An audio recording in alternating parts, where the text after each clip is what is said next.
Hello, welcome to my channel S point. ये है NCERT solve की सीरीज जिसमें हम एनसीईआरटी की किताब के हर चैप्टर के एक एक क्वेश्चन के सॉल्यूशन को इन डिटेल देखने वाले हैं। मेरा नाम गुंजन मेहता है और मैंने अपनी पोस्ट ग्रेजुएशन आईआईटी मद्रास से की है और इस चैप्टर में इस वीडियो में हम पढ़ रहे हैं केमिकल काइनेटिक्स चैप्टर को, जिसके हम देख रहे थे इन टेक्स्ट सॉल्व एग्जांपल्स। चलिए बिना देरी के शुरू करते हैं। तो सबसे पहला क्वेश्चन है, the following data were obtained during the first order thermal decomposition of N2O5 at constant volume, calculate the rate constant. तो हमें अभी रेट कांस्टेंट कैलकुलेट करना है। अब देखो, पहले देख लेते हैं, लिख लेते हैं कि हमें कौन सी इंफॉर्मेशन गिवन है। तो हमें इक्वेशन गिवन है 2N2O5 gas gives N2O4 gas plus O2 gas. ठीक है, और हमें इसका डेटा भी गिवन है कि time t is equal to 0 पर सिर्फ क्योंकि रिएक्टेंट्स होते हैं तो रिएक्टेंट्स की वजह से ही प्रेशर आएगा और वो कितना होगा 0.5, और time t is equal to 100 seconds पर प्रेशर कितना दे रखा है 0.512, टोटल प्रेशर 0.512 दे रखा है। तो 100 सेकेंड्स पर यानी कि कुछ टाइम बाद क्या होगा, N2O5 टूट जाएगा तो 0.5 माइनस x होगा। N2O4 कितना बनेगा, अब देखो जितना N2O5 है उतना ही N2O4 का स्टोइचियोमेट्रिक कोएफिशिएंट है, यानी कि जितना N2O5 टूटेगा उतना ही N2O4 बनेगा, है ना। तो N2O4 कितना बनेगा x, और O2 कितना बनेगा, जितना N2O5 था उसका आधा। कैसे पता चला, उसके स्टोइचियोमेट्रिक कोएफिशिएंट से।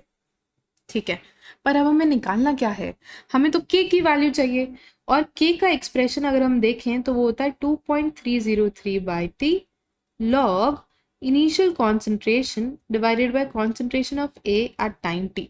A लिखो या रिएक्टेंट लिखो, बात एक है। या फिर इसी का दूसरा फॉर्मूला है K is equal to 2.303 by t log initial pressure divided by pressure at time t। ठीक है, तो इनिशियल प्रेशर तो हमें पता है 0.5 है, टाइम भी हमें पता है 100 सेकेंड्स है, तो हमें निकालना है इस N2O5 का प्रेशर। हमें चाहिए इस N2O5 का प्रेशर टाइम t पर, यानी कि हमें इस x की वैल्यू चाहिए। अब इसके लिए हमें क्वेश्चन में क्या क्या इंफॉर्मेशन गिवन है वो देख लेते हैं। देखो, हमें गिवन है कि total pressure at P total at 100 seconds की वैल्यू है 0.512, और ये जो टोटल प्रेशर है वो किस किस की वजह से होगा, pressure of N2O5 plus pressure of N2O4 plus pressure of O2। तो 0.512 बराबर है 0.5 माइनस एक्स के प्लस एक्स बाय 2, ये कैंसिल हुआ। तो 0.512 माइनस 0.5 किसके बराबर हुआ, x बाय 2। यहाँ से x की वैल्यू अगर आप कैलकुलेट करते हो तो आती है 0.012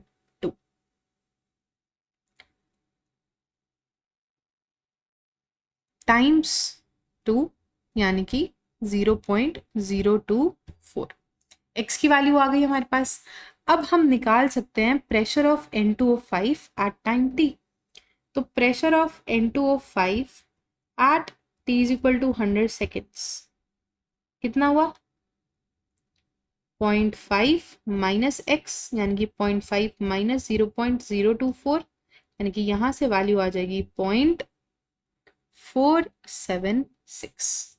ठीक है, अब बस वैल्यू सब्स्टिट्यूट करनी है। k की वैल्यू कितनी आ जाएगी 2.303 बाय t मतलब 100 सेकेंड्स लॉग इनिशियल प्रेशर कितना था 0.5, फाइनल प्रेशर कितना हुआ 0.476। यहाँ से सबकी वैल्यू अगर आप सॉल्व करते हो तो आपका आंसर रहेगा 4.98 इंटू 10 की पावर -4 सेकेंड इनवर्स। ठीक है, देखें अगला क्वेश्चन देखते हैं। अगला क्वेश्चन कह रहा है, a first order reaction is found to have a rate constant k is equal to 5.5 into 10 की power -14 seconds. Find half life of the reaction. तो हमें इस क्वेश्चन में हाफ लाइफ निकालनी है। अब देखो सिंपल सा क्वेश्चन है, हाफ लाइफ का फॉर्मूला हमें पता है क्या, k is equal to 0.693 by t half होता है, या फिर यहां से हम टी हाफ निकाल सकते हैं कितना, टी हाफ हो जाएगा 0.693 डिवाइडेड बाय 5.5 इंटू 10 की पावर -14 सेकेंड इनवर्स, है ना।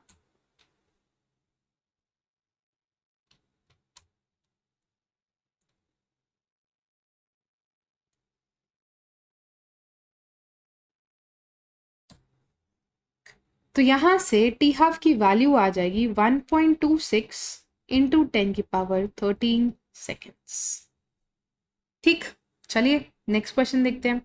नेक्स्ट क्वेश्चन कह रहा है show that in a first order reaction time required for completion of 99% is 10 times of T half of the reaction. ठीक है, तो अब देखो, एक ना फॉर्मूला होता है, टाइम जो होता है वो होता है 2.303 बाई के, इतना तो हमें पता है, लॉग 1/1 माइनस अल्फा। ये जो अल्फा है ये है परसेंटेज कंप्लीशन, यानी कि रिएक्शन कितना कंप्लीट हो गया इन परसेंटेज डिवाइडेड बाय 100, यानी कि अल्फा है फ्रैक्शन ऑफ रिएक्टेंट्स जो रिएक्ट कर चुके हैं। ठीक है, तो यहाँ पर इस क्वेश्चन में जो अल्फा है उसकी वैल्यू कितनी हो जाएगी 99.9 डिवाइडेड बाय 100, यानी कि आप इसको लिख सकते हो 0.999, है ना। अब इसको सब्स्टिट्यूट कर दें तो टाइम रिक्वायर्ड फॉर 99.9% कंप्लीशन कितना हुआ 2.303 बाय के लॉग 1/1 माइनस 0.999। इसको कैसे लिख सकते हो 2.303 बाय के लॉग 1/, ये हो जाएगा आपका 0.001, या फिर 2.303 by k log 1/10 raise to the power -3। और अगर ये ऊपर जाएगा 10 की पावर -3 ऊपर लिखेंगे तो ये क्या लिखा जाएगा 10 की पावर +3, और इसको लिख सकते हो 3 टाइम्स 2.303 बाय के, ये हो गया हमारा T 99.9%।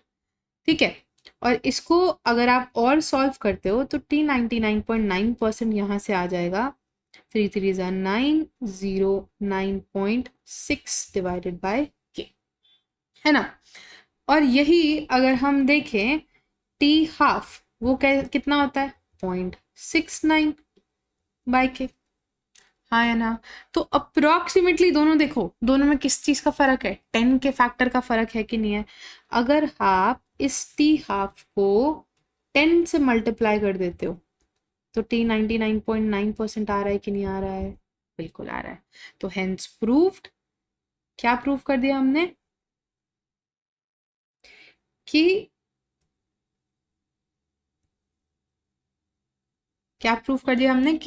Time required for 99% completion is 10 times that of T half. ठीक है, चले आगे। ठीक है, नेक्स्ट क्वेश्चन देखते हैं। अब नेक्स्ट क्वेश्चन कह रहा है the rate constant of a reaction at 500 kelvin and 700 kelvin are given. ठीक है, हमें क्या निकालना है, हमें निकालना है ई ए और ए की वैल्यू।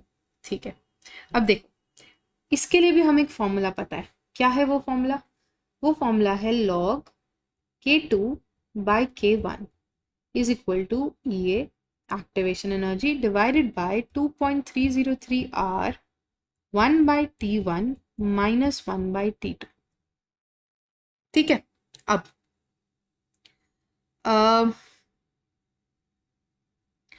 K2 की वैल्यू कितनी गिवन है, K2 है 0.07, तो log 0.07 divided by K1 0.02 is equal to EA हमें निकालना है 2.303 R, R की वैल्यू हमें पता है 8.314 होती है।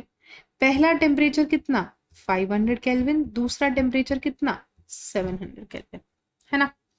थोड़ा सा सॉल्व करते हैं, ये हो गया log 7/2 is equal to EA divided by 2.303 into 8.314, 700 minus 500 divided by 700 into 500, हाँ है ना। इसको लिख सकते हो log 7 माइनस लॉग 2 और ये हो जाएगा into 2.303 into 8.314 into 700 into 500 divided by ये आएगा 200 और ये किसकी वैल्यू है? एक्टिवेशन एनर्जी की। यहाँ से पूरा एक्टिवेशन एनर्जी कैलकुलेट करोगे, सारी वैल्यू सब्स्टिट्यूट करके मल्टीप्लाई डिवाइड करके वैल्यूज कैलकुलेट करोगे तो एक्टिवेशन एनर्जी आएगी 18230.8 जूल्स। ठीक, पर हमें साथ साथ एक और काम करना था, हमें किसकी वैल्यू निकालनी थी? ए की। तो देखो ए की वैल्यू निकालने के लिए के किसके बराबर होता है? ए ई की पावर माइनस ई ए बाय आर टी, है ना। और अगर मैं ई की पावर को यहाँ ये पूरी टर्म यहाँ पर ये पूरी टर्म मल्टीप्लीकेशन में है ना, तो अगर मैं इसको इक्वल टू साइन के लेफ्ट हैंड साइड ले जाऊं तो किस में आ जाएगा? डिवीजन में। तो ये हो जाएगा के डिवाइडेड बाय ई की पावर माइनस ई ए बाय आर टी, ए के बराबर। और इसको अगर हम ऊपर ले जाएं तो इंटू ई ए बाय आर टी हो जाएगा कि नहीं हो जाएगा? हाँ है ना। के की वैल्यू, अच्छा अब एक पर्टिकुलर टेम्परेचर ले लेते हैं, 500 ले लेते हैं, तो 500 पर के की वैल्यू 0.02 थी इंटू ई, ये अभी हमने कैलकुलेट किया था, कितना था? 18230.8। आर की वैल्यू हमें पता है 8.314, टेम्परेचर हमने 500 लिया, ए की वैल्यू आ जाएगी। अब ये करेंगे कैलकुलेट, कैसे करेंगे?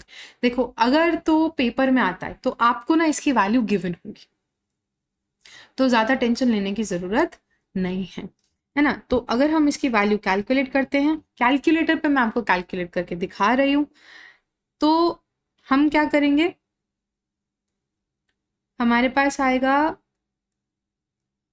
0.02, तो ऐसे रहने देते हैं। पहले इस चीज़ की वैल्यू कैलकुलेट कर लेते हैं, 18230.8 डिवाइडेड बाय 8.314 टाइम्स 500, ठीक है।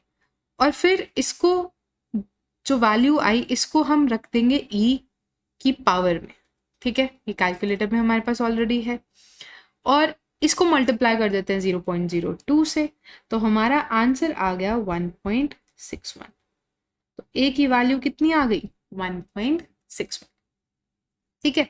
चलिए नेक्स्ट क्वेश्चन देखते हैं। नेक्स्ट क्वेश्चन कह रहा है the first order rate constant for the decomposition of ethyl iodide by the reaction is this। Activation energy भी दे रखा है, रेट कांस्टेंट निकालना है 700 केल्विन पे, 600 केल्विन पे रेट कांस्टेंट दे रखा है, हमें 700 केल्विन पे रेट कांस्टेंट निकालना है। तो वापस से वही वाला फॉर्मूला यूज करेंगे हम, log K2 बाय K1 किसके बराबर होता है? ये by 2.303 R 1 by T1 minus 1 by T2।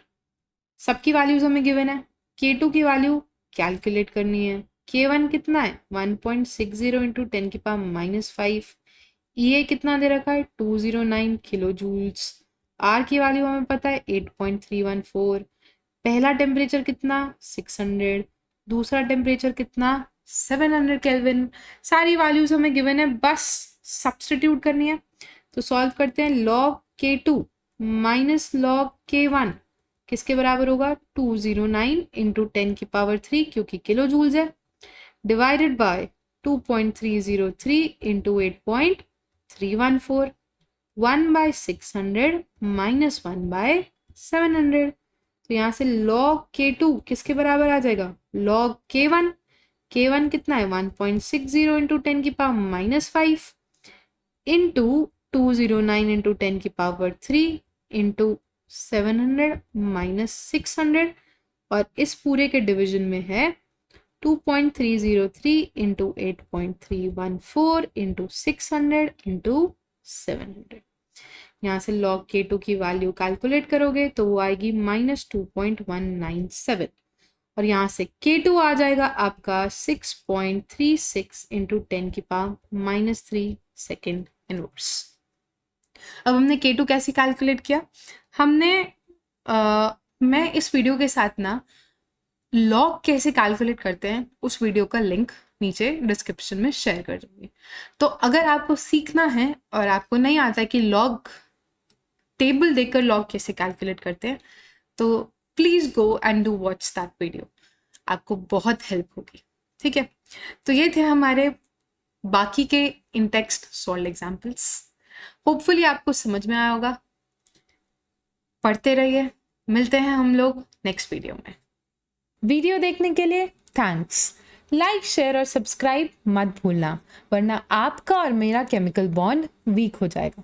मिलते हैं नेक्स्ट वीडियो में।